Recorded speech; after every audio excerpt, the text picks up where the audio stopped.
the New Arts and Media Studios in Milwaukee. I'm Charles Bursell.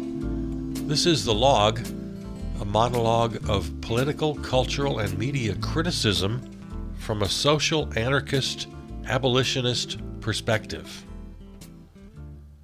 I feel I need to say that once in a while. Maybe I should say that at the opening of every episode to remind you and to remind me why we're really here.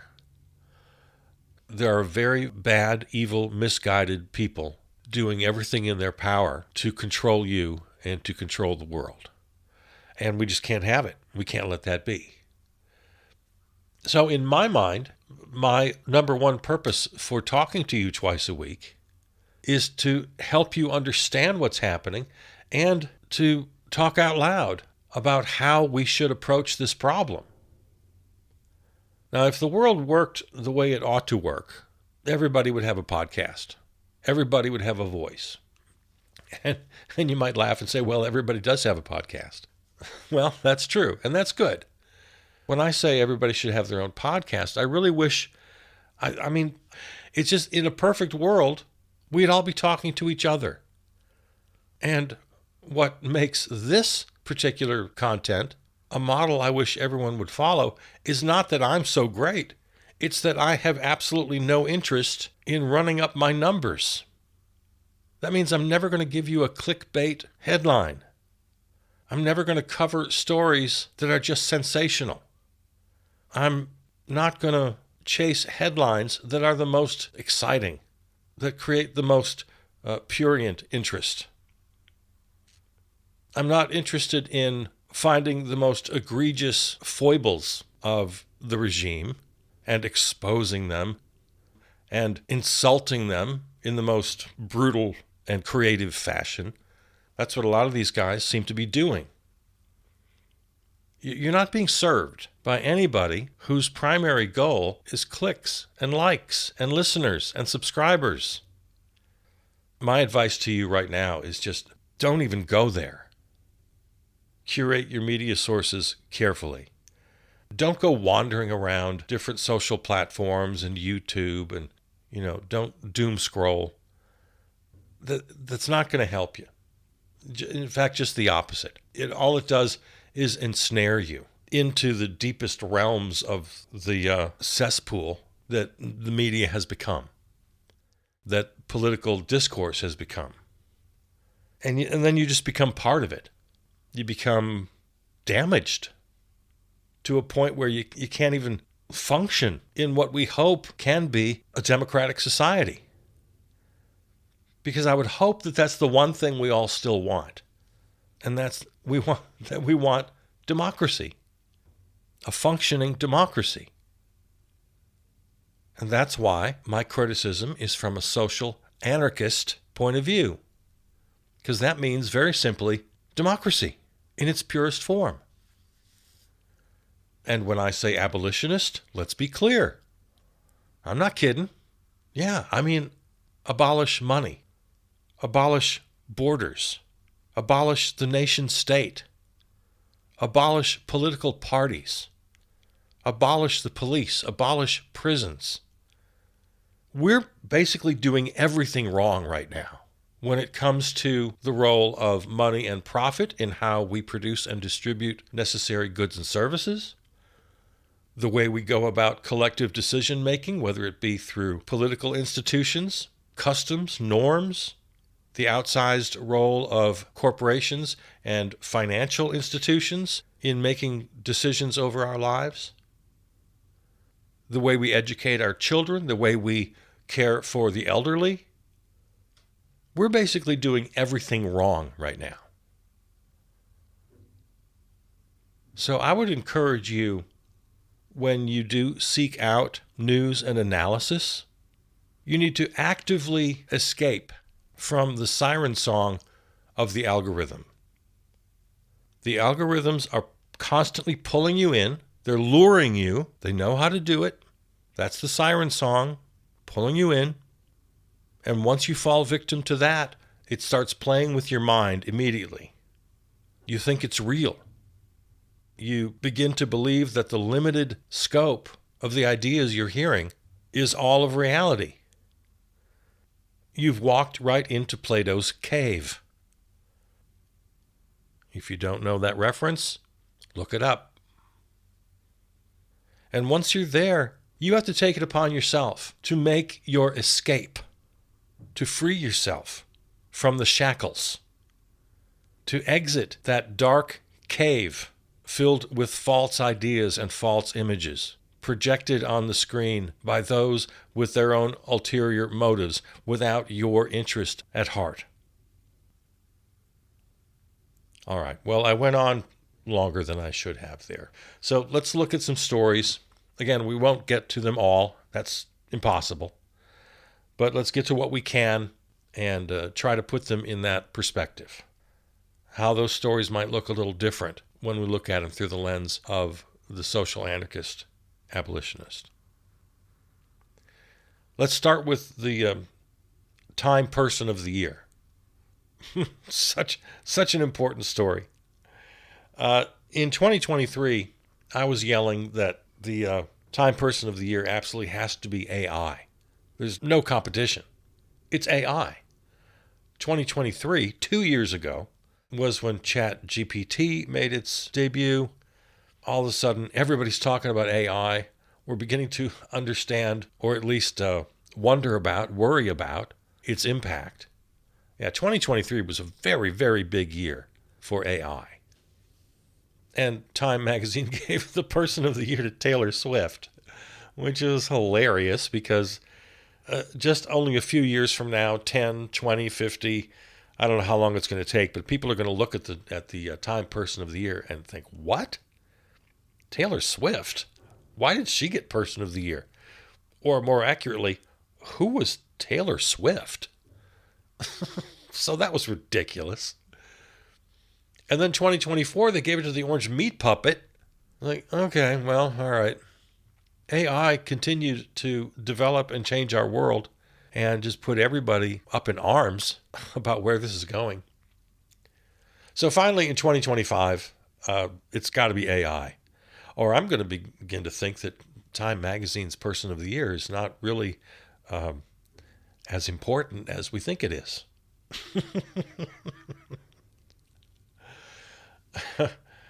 All right. Speaking of podcasts and videos, Michael Fanone of the D.C. Capitol Police became well known when he was attacked on January 6th, suffered great injuries, testified several times, and has become sort of a talking head and advocate for all things right and good. I ran across him the other day. He's talking about the physical threats that Republicans are receiving. I guess Mark Elias of Democracy Docket has done some reporting on this. We first heard this during impeachment when Republicans reported, anonymously of course, that they would vote for conviction. We're talking senators now. They're the ones who vote yay or nay on conviction of impeachment. I guess there were several Republican senators who confided to others that, yeah, they absolutely wanted to convict, and they didn't for fear of physical violence or death threatened against them and their families. This is a thing, and it continues. Mostly against Republicans. A lot of people are speculating that's why Marjorie Taylor Greene decided to resign. She'll be gone as of January 5th, her last day, because of physical threats, death threats, credible threats. And it's not necessarily that the Orange Meat Puppet and Stephen Miller and Russell Vogt have an army of Proud Boys, etc., which they literally do. But it's run mafioso style. You're not going to find, probably, although they're pretty incompetent, but you're probably not going to find recorded phone calls or emails or text messages ordering hits, ordering death threats. But they know perfectly well what their followers are capable of. It's a wink and a nod. They know perfectly well that the physical threats, the death threats, are out there. And they're absolutely feeding that beast. The MAGA Republican Party has a violent mechanism of enforcement. They basically have death squads, militias. and they know it, and the people of the militia know it. It's especially prevalent in state legislatures. If they dare to oppose, for example, the extreme gerrymandering, yeah, very dangerous, credible, documented threats to dozens, hundreds of Republican office holders. While we all throw up our hands and ask, well, why are they so afraid of the regime? Why do they capitulate? According to more and more credible reporting, that's it. A story that I want you to pay more attention to, and go back and I want you to read about it. A few weeks ago, there was an outage that took the whole damn internet down for a little bit. There was another one recently at Cloudflare. Took hundreds of websites and apps globally, took them down for a minute. Yeah, when I say we're doing everything wrong, oh man, this is something we're doing wrong. We are relying on a minuscule amount of corporations, a minuscule amount of physical locations to keep the whole online world afloat. And it doesn't have to be this way. It's all because of the way money flows and the way money is concentrated in a few hands. So we have to do a couple of things. We have to decrease our reliance on all things digital. We have to touch grass, so to speak. And we have to distribute the connectivity of all things digital among millions of hands, not just a half a dozen. And the only way to do that is through social anarchist democracy, the abolition of profit and money. Because right now, we are 1,000% vulnerable. We are at the mercy of those who would benefit from sabotage. Whole entire systems, energy grids, hospitals, transportation, communication, all of it, a sitting duck right now. Not because that's just the nature of things. It doesn't have to be this way. This is the result, the direct result, of the dependency of the central existential role of money and profit. Take that away, and then suddenly we can afford the redundancies that we can't afford now because of this religious worship of efficiency. Under a more social anarchist system, we could have layers and layers of redundancies. We could have backup systems. We could have 1 million small switches instead of half a dozen enormous ones.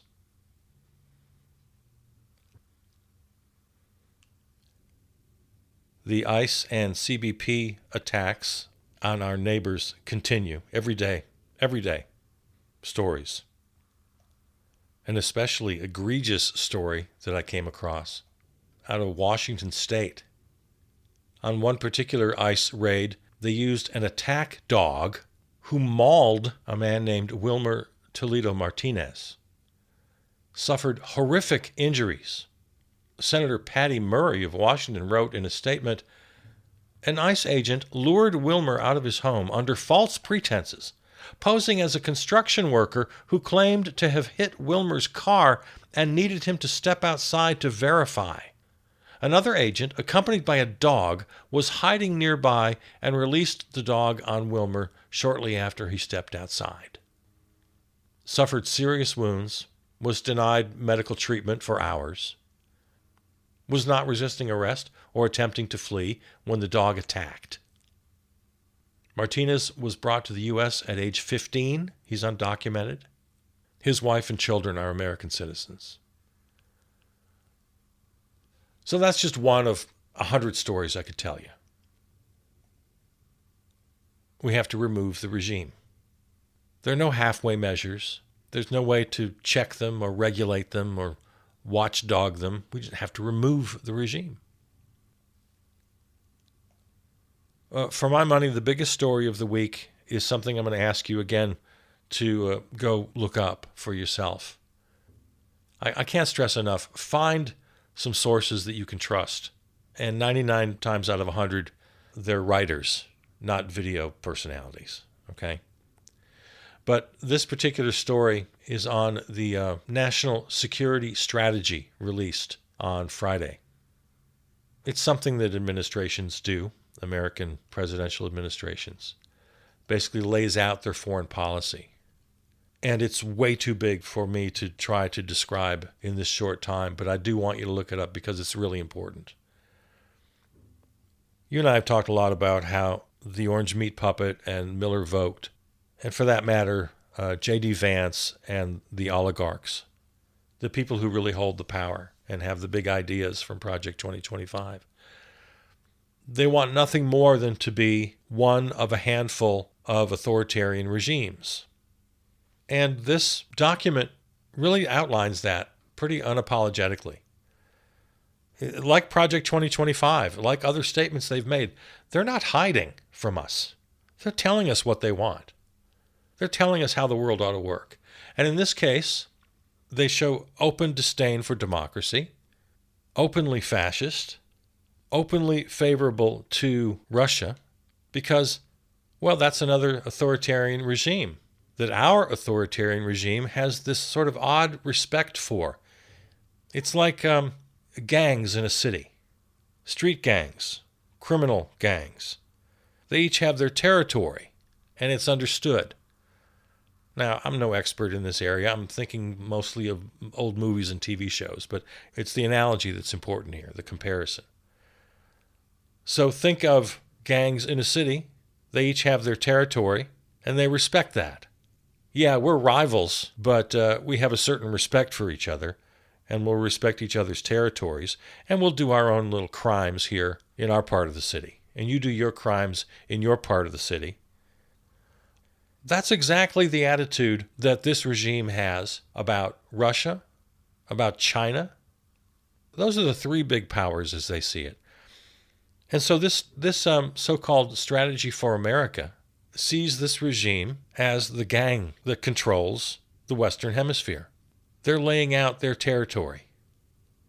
We're going to be the boss of Canada and of South America and Central America. We call the shots. It's all about money. It's all about deals. It's all about power. Has absolutely nothing to do with democracy. As I said, an open disdain for democracy. Recognizes Russia as the gang in charge of their part of the world, so completely throws Ukraine under the bus. Wants nothing to do with Europe anymore. The Europe-US alliance, the post-war alliance, the whole NATO idea, all of it just chucked out a 10-story window. Europe, you're on your own. You little pansies over there in Europe, you do what you want. We got nothing to do with you anymore. So an alliance, a partnership that's lasted for decades, for generations, pretty much over. It's deeply racist. It calls for nations to maintain and protect their ethnic purity. Blames Europe especially for allowing the infiltration of immigrants. This document praises the far-right movements, the neo-Nazi movements in Europe, especially in Germany, Italy. Yeah, this is an extraordinary document, and you're going to want to look into it because it defines this regime's foreign policy. 100% rooted in racism, imperialism, money, and power. Any notion of global cooperation outside of purely self-interested economic trade is just right out the window. So I encourage you, please do find your reliable source for news and analysis and learn what you can about the 2025 National Security Strategy of the United States. Netflix is buying Warner Brothers, which is nothing but bad news for the media landscape. Abolish money, abolish profit, abolish the power of corporations and their partner nation states. Yeah, I'm not kidding about any of this. There was some talk about what might happen with CNN. Well, part of what this deal does is it basically sets CNN free. Some people were relieved. Oh, well, at least they're not buying CNN as part of the deal because Warner Brothers controls CNN. Well, they're spinning off CNN and some other platforms, basically setting them loose, which only creates a vulnerability for CNN to be gobbled up by someone else. Perhaps the Ellisons who control CBS. So the entire media landscape consolidated into just a handful of major corporations with more and more power to nickel and dime you to death, to pull you down their algorithmic rabbit holes. Please cancel every subscription you have right now. Cancel them. Cancel every paid subscription. The latest totals on the boat murders are it's either 22 or 23 boats and 87 murder victims. We've talked a lot about that recently. I'll add just 2 quick points. I want you to remind you of what the Orange Meat Puppet said several times, that he knew nothing. He loves to say that. He loves to pull the I knew nothing about it. He's the commander-in-chief of the armed forces of the United States, and the military is murdering 4, 5, 10, 11 people at a time, and he knows nothing about it? Also, the word narco-terrorist that they keep throwing around, they're narco-terrorists. So that gives us the right to kill them. Narco-terrorist is a made-up word. It's Orwellian speech. There's no such thing as a narco-terrorist. In any law, in any policy, it's a made-up word. We have to abolish the military. If you're shocked at what I'm saying, or if you're laughing at me, thinking how naive I am, I'll do my best in future episodes over the coming weeks, months, and years to make my case. In the meantime, I ask you, do a search, a responsible search, not just those 5-minute Google quote-unquote research. Find some information on social anarchism. Find some information on the abolitionist movement. And do a little reading before you laugh at me.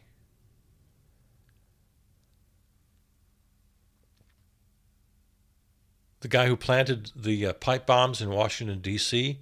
on January 5th, the night before the January 6th insurrection, he's been arrested, and he's told the FBI that he thought the 2020 election was rigged. He believed the Orange Meat Puppet.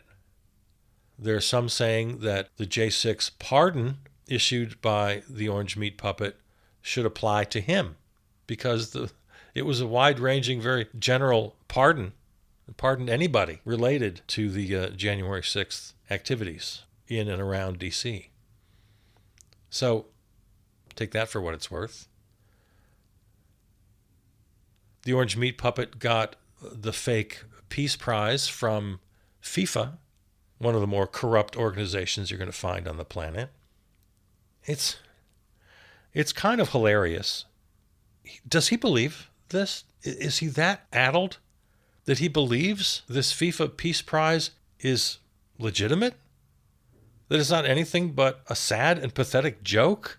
That the entire world is laughing at him? Does he really honestly not understand that? Does he know it and not care? This will be a mystery to me until some insiders, some combination historian / psychoanalyst can explain to me what's happening. How in the world can he accept this FIFA Peace Prize, say it's the great honor of his life, and believe it, when everyone knows, including the FIFA representative who handed him the award, everyone knows that he's a colossal global joke. And those who kowtow to him know it better than anyone. But they kowtow, they capitulate, they acquiesce for their own selfish reasons. Steve Miller and Russell Vogt know that he's a deranged, pathetic figure Who doesn't know this? A handful of rubes? Yeah, I guess. Well, 75 million people voted for him. Yeah, even they knew it, most of them. I guarantee you. They did it because they hate more than they think. They hate and they're afraid of people of color. They hate and they're afraid of LGBTQ people. They hate and they're afraid of women. They hate and they're afraid of the Democratic Party, which they've been told is socialist and communist. Or, among those 75 million voters, they only know what's right in front of their noses at any particular time. They don't know the significance of 1776. They're the people who don't know the capital of their own state. They don't know who represents them in Congress. Hell, they don't even know who's president or vice president. They can't name them. They don't know. They're idiots. They're people who've been pulled willingly down these algorithmic rabbit holes into an entire unreality. Well, there are at least 20 more stories that we could spend time on.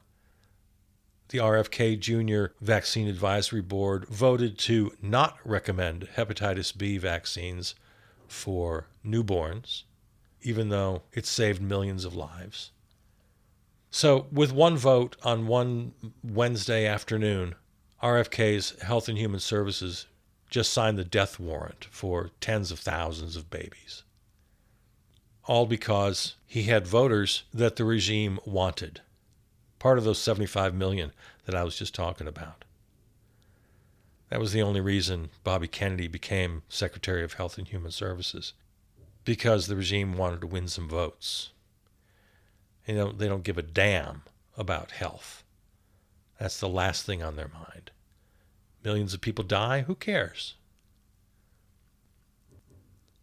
The National Parks Services allows free admission on national holidays, but the regime has removed Juneteenth and Martin Luther King Day from those days, so no more free admission to national parks on Juneteenth and Martin Luther King Day. Oh, but they added one, June 14th, the birthday of the orange meat puppet. Supreme Court will hear arguments on birthright citizenship. They've already made catastrophic decisions on gerrymandering. I'm sure marriage equality is right around the corner. The regime is deregulating forever chemicals. Yeah, we're doing everything wrong. Please spend some time, read up on social anarchism and the abolitionist movement. We could use a few more people on our side. All right, there it is. This and all episodes can be heard at the website, charlesburcell.com, or of course on your favorite podcast platform. Thanks to our flagship terrestrial station, River West Radio in Milwaukee. Follow on Substack and Blue Sky. Peter Donalds wrote and performed our theme song. Okay, I love you. I'll see you out there.